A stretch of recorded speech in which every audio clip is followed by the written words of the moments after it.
the infrastructure, which includes the accommodation and the restaurants and the streets, and then you have the services, which includes the hotels, the excursions, the guided tours, etc. So before I talk about the demographics, we're talking here about the market drivers. What we mean here by market drivers is what is driving accessible tourism? Why should we concentrate on this issue? Why should we think about making sites accessible? The first thing is that people with special needs are human beings who require and who have to have the basic human rights that everybody else has.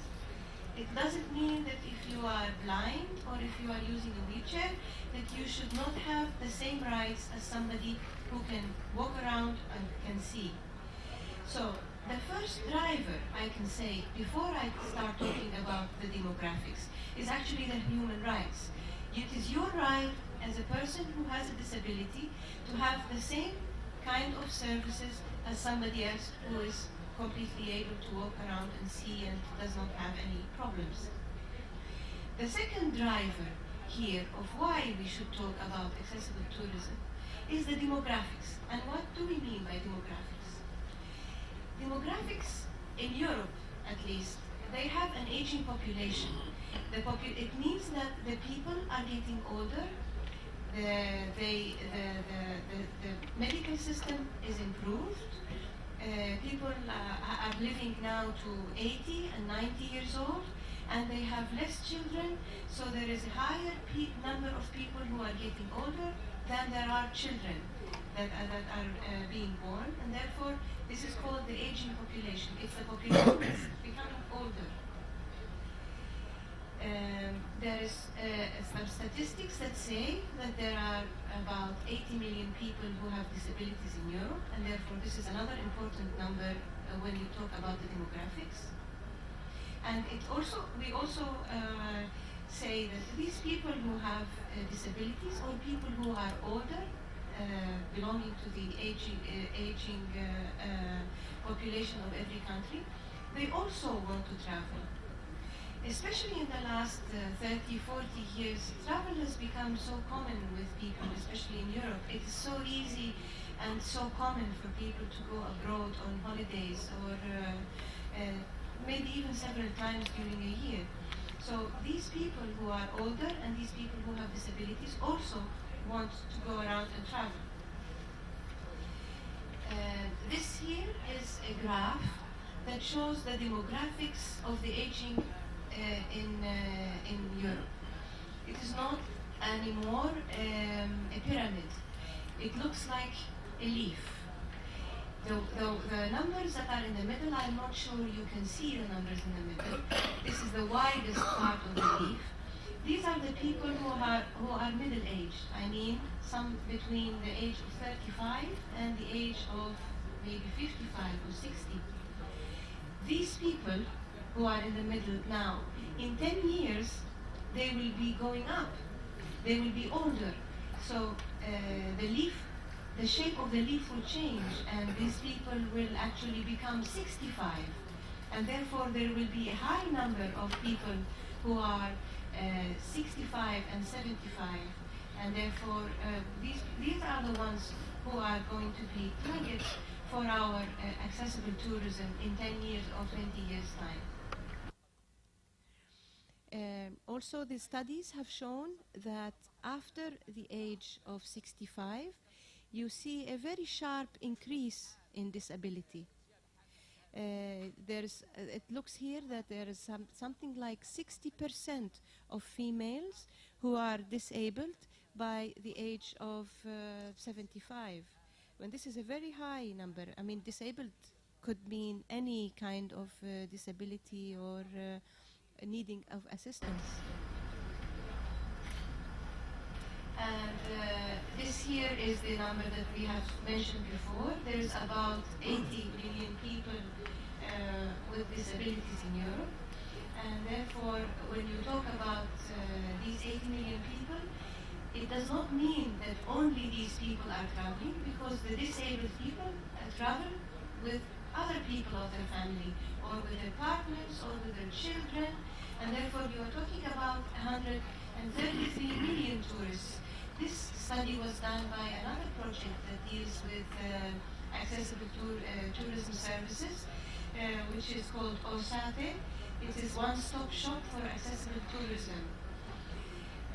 And therefore, once you talk about these numbers, it immediately takes you to the third driver of why accessible tourism, which here is actually the income, the money that can be obtained from the people with special needs who want to travel. These 80 million in Europe, or 133 when they travel with their families and their partners, is estimated to bring something about 80 billion in income as tourist income here. So this is why this European Network for Accessible Tourism has started to take into consideration all these aspects that I have mentioned before. It started as a project, a European Commission project by DG Environment, is it Employment? DG Employment. It started as a project in 2006 and 2007. From the project, an NGO was established, and NGO means a non-government organization. The NGO is registered in Brussels, and the Secretariat Office is in Athens, where Mr. Ivor and myself are positioned. INAT has about 200 members in 30 countries, and I have to say here that not all the countries are European countries, and this is also why we are here in Jeddah today.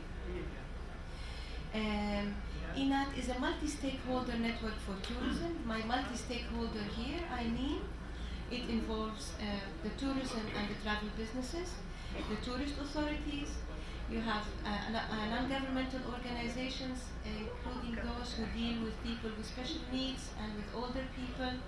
It includes also academics, like professors, researchers, students who are also interested in this field, and of course the tourism professionals and organizations. INAT in Europe, as I said, we have about 200 members. We have 10 full members. They are mostly the establishing members. We have 7 honorary members, and some of these honorary members are the United Nations World Tourism Organization, the Design for All Foundation in Spain, the Global Alliance on Accessible Tourism and Environment. We have 200 members from 30 countries. 55% of those are tourism businesses, 12% are the public sector, and 33% are non-government organizations, and they are from Europe mainly, but we also have members from Africa, the Middle East, North and South America, Asia, and Australia. What is the mission of INAT? INAT's mission is to make European tourism destinations, products and services accessible to all travelers, and we also have to put a circle around all here. And we would like to focus also on promoting accessible tourism around the world, all over the world, including Europe, including Jeddah, including the Arab world, North Africa, Australia, wherever we can do our work, it would be our goal to do that. INAT is now addressing the challenges that we have identified. We would like to spread the word about accessible tourism, as I have said, improve the marketing and the customer information, develop and introduce service standards for accessibility in the travel and tourism industry.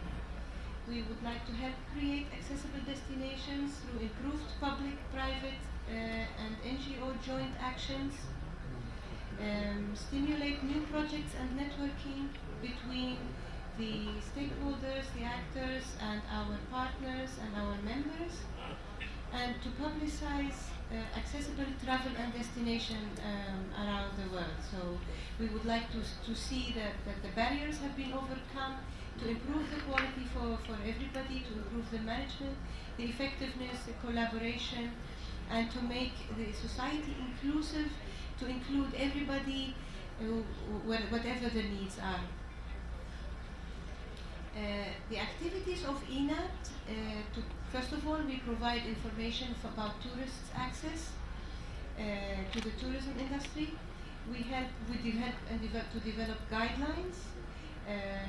We collect the good examples and we spread the good examples so people can actually learn from other people's experiences. We help the members of ENAT to find contacts, to do projects together, to work together, to exchange experience and knowledge. And we also do training of professionals in the tourism businesses whenever it has to do with accessibility as well. Who can join ENAT and who should actually join ENAT, not only can.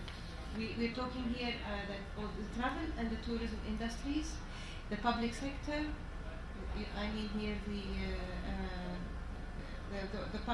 the government organizations that are dealing with tourism and standards, professionals in the tourism business, non-governmental organizations who are dealing with people with special needs or with the elderly, and also individual members who are interested in the subject, whether they are researchers or just even individuals who have members with people with special needs in their families. ENAT has started also a good code of conduct, which is a sticker that is given to service providers who follow the good practices, who have shown an interest in committing to accessible tourism, and who are taking care of the customers' complaints, and therefore they get this kind of sticker. There are about 50 organizations now that have this sticker that they sign and they obtain this, and this is their commitment to support and promote. This is a commitment to support and promote accessible tourism on their part, and from ENAT, it is a commitment of ENAT to support and promote these businesses who have taken into consideration accessibility. This is our website. It is www.accessibletourism.org for organization. You can get all this information on the website, of course. You can also become a member. And then there where there is a little circle, you can select the language and you can make the language to be Arabic, and you will have the website appear in the Arabic language. Now, I don't want to say that this is a perfect translation for the English site, because this is a Google or an automatic translation.